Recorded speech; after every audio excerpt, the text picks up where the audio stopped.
In one of Scandinavia's most admired countries, Sweden, there is a mysterious family that controls industries worth billions of dollars and has influence over many of the events shaping the modern world. Yet most people have never even heard their name. For 6 generations, they turned invisibility into a kind of superpower. They expanded their wealth and influence quietly, staying out of the spotlight and away from public attention. Welcome to Money Legacy. This is the story of the Wallenberg family. They helped save countless people escaping from Nazi Germany, but at the same time they also did business with Nazi Germany and provided banking services for them. While wars were raging, governments were collapsing, and the world was fighting to survive, the power of the Wallenbergs kept growing. Over time, they became one of the most powerful and most secretive families in Europe. From AstraZeneca to Ericsson and many other companies traded on NASDAQ, their influence reaches into almost every part of modern life. Their businesses affect the phones we use, the medicines we take, the factories that build products, and even the infrastructure behind global communication. But you never see them showing off on luxury yachts or living flashy celebrity lifestyles. They rarely appear in headlines. You almost never hear interviews from them. And unlike many billionaire families, their names are often missing from famous rich lists. That is because the Wallenbergs mastered the art of staying invisible. Through a complicated system of foundations and holding companies, they managed to protect and hide much of their enormous wealth while still controlling huge parts of Swedish industry. And that raises some fascinating questions. How can one family control so much power without attracting public attention? How did 6 generations of men connected by blood build a legacy that quietly shaped the modern world? And most importantly, who are the Wallenbergs, really? The Wallenberg family is one of the most fascinating dynasties in modern European history. But their rise was also built on secrets, betrayals, political connections, and controversial decisions. It all began with André Oskar Wallenberg, the man who laid the foundation for the family's future in the mid-1800s. Today, Sweden is known for innovation, strong companies, and a stable economy. But if you traveled back to the middle of the 19th century, you would see a very different country. Sweden had huge potential, but it lacked capital. People had ideas, ambition, and resources, but there was very little money available to finance growth. Then, a young naval officer returned home from the United States with a vision. André Oskar Wallenberg had been deeply impressed by what he saw in America. He believed Sweden could modernize and become much stronger economically. The thing that inspired him most was a book called How to Start a Bank. That book gave him an idea that would change Swedish history forever. In 1856, he founded Sweden's first private bank, Stockholm's Enskilda Bank. At the time, getting loans in Stockholm was extremely difficult because people had to rely almost entirely on the central banking system. There was little competition, very little flexibility, and the economy struggled to grow under those conditions. André believed there was a better way. He wanted to gather ordinary people's savings and use that money to fuel economic growth across the country. He was inspired by the Scottish banking model. The idea was simple: keep money moving, invest in businesses, and watch the economy expand. But could one single bank really transform an entire country? The answer came not from André himself, but from his son. Knut Agathon Wallenberg joined the family bank and took the Wallenberg vision to an international level. Under his leadership, the bank expanded far beyond Sweden and became deeply connected to global finance and industry. Soon the family became extremely wealthy. But the real turning point came when a new law prevented banks from owning large amounts of industrial shares. Instead of accepting limits, the family adapted quickly. In 1916, they created Investor AB. That decision changed everything. Investor AB became the center of the Wallenberg Empire and allowed the family to maintain influence over major Swedish companies for generations. It secured their place permanently in Swedish economic history. Knut and his wife Alice Wallenberg were not interested only in enjoying luxury or personal wealth. They believed Sweden's future depended on science, education, and long-term investment. Because they had no children, they decided to dedicate most of their fortune to the future of the country itself. They financed major projects in Stockholm and supported scientific research, technology, and medicine. In 1917, they established the Knut and Alice Wallenberg Foundation, which still remains one of the most powerful research foundations in Europe today. Knut's ambitions also went beyond banking. Between 1914 and 1917, he served as Sweden's Minister for Foreign Affairs. During that period, control of the family business largely shifted to his half-brother, Marcus Wallenberg Sr. Marcus was completely different from many wealthy businessmen of his time. He disliked luxury and focused almost entirely on building companies and expanding industrial power.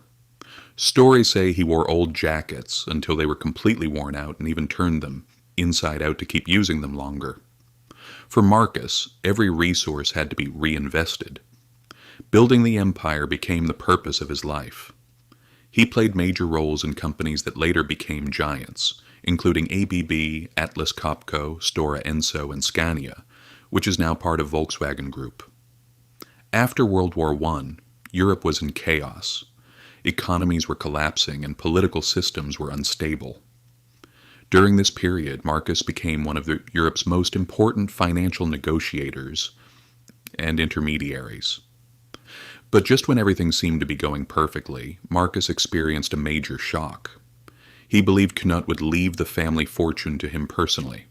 After all, Marcus had helped grow the empire, but Knut made a completely different decision. He transferred most of the wealth into foundations instead. Marcus saw this as betrayal. Yet in reality, this became one of the smartest decisions in the family's history.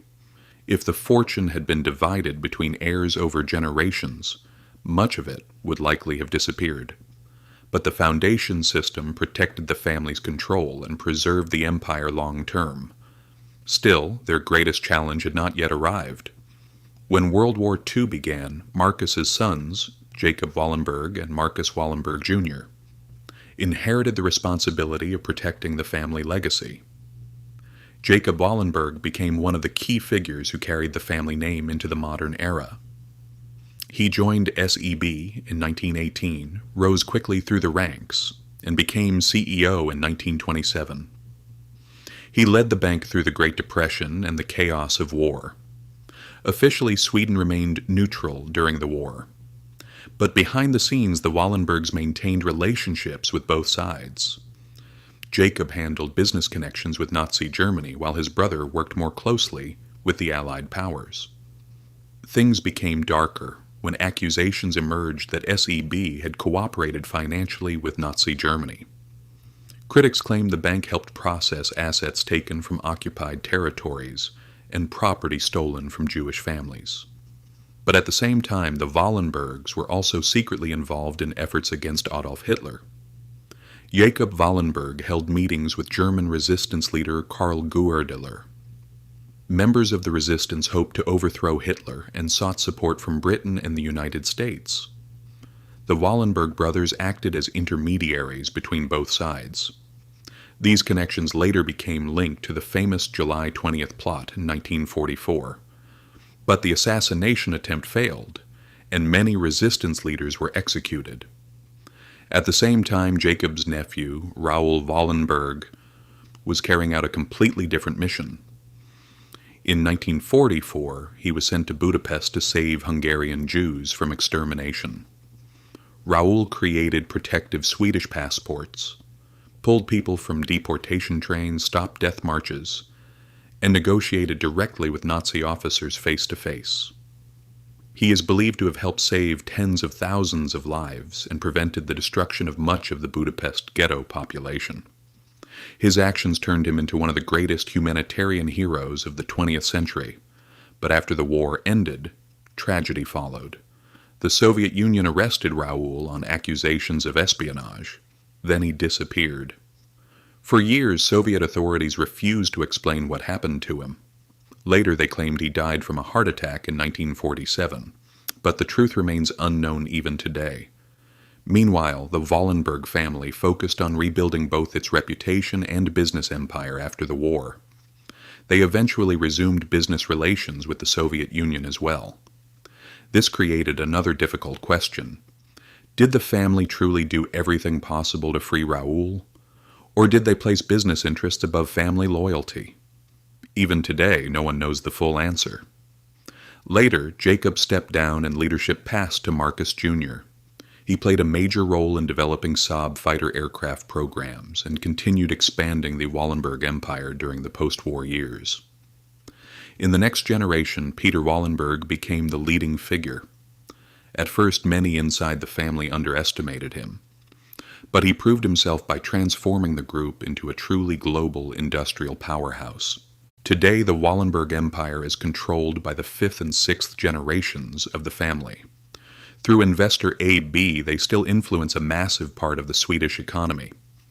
According to reports from the Financial Times, the value of their empire is estimated at around 250 billion euros, yet most of that wealth is hidden inside foundations and investment structures, which is why the family rarely appears on billionaire rankings. Their foundation system gives them tax advantages, protects long-term control, and prevents the family fortune from being divided into smaller pieces over generations. What truly separates the Wallenbergs from most wealthy dynasties is their ability to maintain power for over 150 years. Many rich families lose their fortunes by the third generation. The Wallenbergs did the opposite. They passed down not only money, but also discipline, long-term thinking, and a shared philosophy about power. The family motto is written in Latin, esse non videre, to be, not to seem. They do not chase fame. They avoid publicity. They rarely give interviews and almost never show off their wealth. But behind the scenes, their influence remains incredibly powerful. Today, many people describe the Wallenbergs as the invisible kings of Sweden. Opposing them, some say, is almost like opposing the Swedish economic system itself. And when you look at their entire history, one question remains impossible to ignore. Are they financial geniuses who mastered long-term power better than anyone else? Or are they experts at hiding a darker past behind silence and invisibility? One thing is certain. The Wallenberg family understands the art of using power quietly better than almost anyone in modern history.